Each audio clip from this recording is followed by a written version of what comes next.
வணக்கம். உங்களோடு சில மணித்துளிகள். இன்று சாம்பல் புதன் கிறித்துவ மக்களால் அனுஷ்டிக்கப்படுகிறது. 40 நாள் அவர்கள் நோன்பு, உபவாசம், விரதம் என்று எப்படி வேணாலும் சொல்லலாம், இந்த கடமைகளை செய்கிறார்கள். இயேசு கிறிஸ்து சிலுவையில் மரித்த பிறகு இந்த 40 நாளை கிறித்துவ மக்கள் அனுஷ்டிக்கிறார்கள். ஆனால் இது திருமறை நேரடியாக புதிய ஏற்பாடு, பழைய ஏற்பாடு என்று இருக்கிறது. அந்த புதிய ஏற்பாட்டின் வாயிலாக கட்டாயமாக சொல்லப்பட்டிருக்கிறதா என்றால் இல்லை.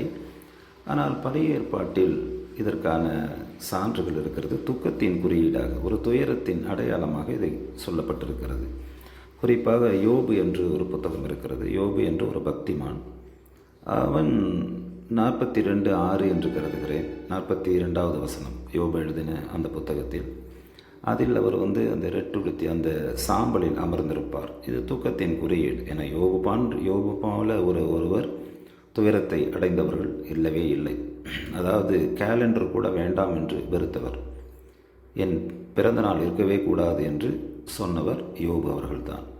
அதனால் கிறித்துவ மக்கள் இதை 40 நாள் நோன்பு, விரதம், நான் மேற்படி சொன்ன மாதிரி உபவாசம் என்ற அடிப்படையில், அதாவது புலால் உணவுகளை உண்ணாமல், அதாவது கடவுளுக்காக கொஞ்சம், அதாவது முழுமையாக இருக்கிறார்களோ இல்லையோ, அவர்கள் தன்னை தியாகம் செய்து கொள்கிறார்கள். அது மகிழ்ச்சியான ஒன்று தான்.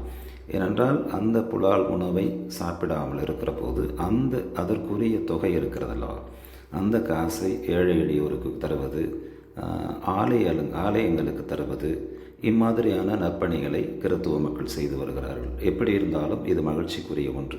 அறிவியல் ரீதியாகவும் கூட வாரத்தில் ஒரு முறை பாஸ்டிங் இருந்தால் உடம்புக்கு நல்லது என்று சொல்லுகிறார்கள். அந்த வகையில் இந்த 40 நாள் அவர்கள் அப்படி உபவாசம் இருக்கிற போது அவருடைய உடல் நலத்துக்கும் அது மிக சிறப்பாக இருக்கிறது.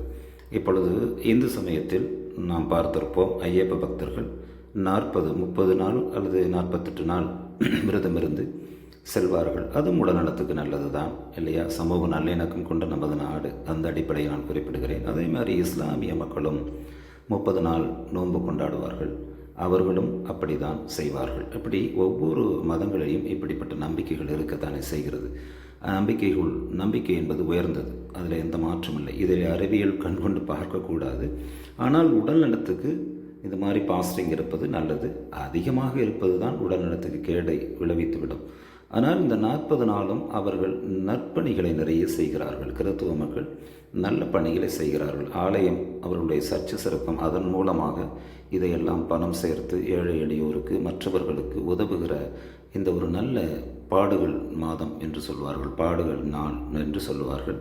அந்த வகையில் இந்த பாடுகள், இயேசு கிறிஸ்து சிலுவையில் மரித்து 3ஆம் நாள் உயிர்த்தெழுந்த அந்த ஈஸ்டரையும் சிறப்பாக கொண்டாடுகிற ஒரு நிலை உண்டு. ஏனென்றால் அதற்காகத்தான் தன்னை கரைத்து கொள்கிறார்கள். குறைந்தபட்சம் மற்றவர்களுக்கு செய்ய வேண்டும் என்ற இந்த எண்ணம் இருக்கிறது. இதை நாம் பாராட்டாமல் செல்ல முடியாது.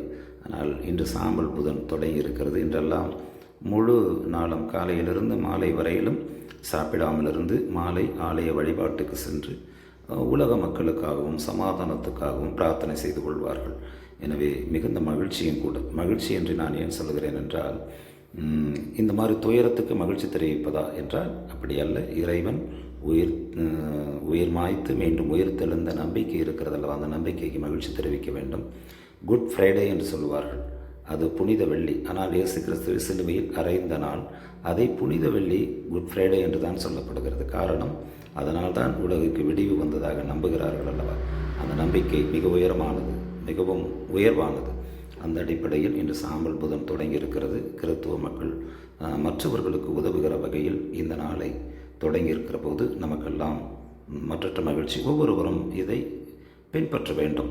அதாவது இறைவனுக்கு பிரார்த்தனை செய்வது ஒவ்வொரு மத கடமை, நம்பிக்கை. ஆனால் ஒவ்வொரு தனி மனிதனும் வாரத்தில் ஒரு நாளோ 10 நாளைக்கு ஒரு முறையோ இருந்தால் அது உடம்புக்கு நல்லது என்கிறார்கள். அந்த அடிப்படையில் நாம் ஏற்றுக்கொள்ளலாம். அதே நேரத்தில் அந்த காசை யாருக்காவது, ஒரு முதியோர் இல்லத்திற்கோ அல்லது சாலையோர குழந்தைகளுக்கோ இல்லையா, இப்படிப்பட்டவர்களுக்கு செய்தால் அது உண்மையான ஒரு விரதமாக, நோன்பாக, உபவாசமாக இருக்கும். நன்றி.